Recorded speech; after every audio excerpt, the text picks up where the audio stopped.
mic'd up. Okay, so this will be so I was showing my friend the pendulum sweep position. Shit. It was working so well earlier. Okay. My little rig set up. Make sure it's secured. Okay, we're secure, I believe, hopefully. All right. Okay, so yeah, I was showing the pendulum sweep. They were saying it's difficult because the person was like leaning backwards and they're unable to get underneath the knee. So whenever I can't get under the knee, that just means I'm not able to pull them forward, or at least I wasn't maybe doing a good job of pulling them forward. So what I'll try to do to really make it easier to get underneath this space between their hamstring and their calf is just bringing my knees towards my chest. That'll put a lot of pressure on them and give me the chance to start getting my hand inside that space. Now, if Rocky's like super adamant about not letting that happen, right? Like let's say I start pulling my knees to my chest and he's against that completely. He does not want me to do that at all. Then what that should start turning into is the idea of like instead of me pulling him down, is I should be able to start pulling myself up. So I keep leaning backwards a lot, like as much as you can.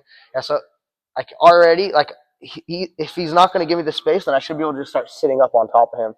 And then if we get to this point, then I'll start going over the top and then just trying to look for like that hip bump sweep kind of position. So that would be like one of the options. But you could already see, like even though like I told him to lean backwards, as soon as I start like sitting up, like he's already going forward. So then I should be able to start finding that space to go underneath his leg right here. So just really focus on pulling your knees to your chest and then doing a sit up. And that's either going to create the space or I'm going to start clearing his arms and then I'm going to pull myself completely up. Like already right now, see there's this space again, right? I can fit my hand inside.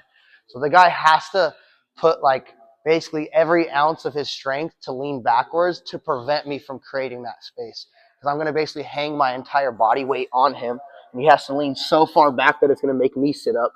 And then in that case, I'll just start going from hugging his head to placing my tricep on his head. And then I can start planting my hand, trying to sweep him over. Or if he starts posting, I can go for that Kimura from here. And then I can also show too, this is cool, like if I start sitting up, like lean back a lot. If I start sitting up, I start hugging him. If I only am hugging his neck, and I start bumping him over to the side, I'll plant my hand, start trying to push him. He posts his hand, I throw my leg over, I can go directly into the triangle from here. This will be like a cool system to work through. Like the hip bump sweep is that initial one where I just roll him, and then I can work into the Kimura and work into that triangle too. So I think that was pretty much it for there. Just a little quick overview, the Kimura and close guard and the attacks from there.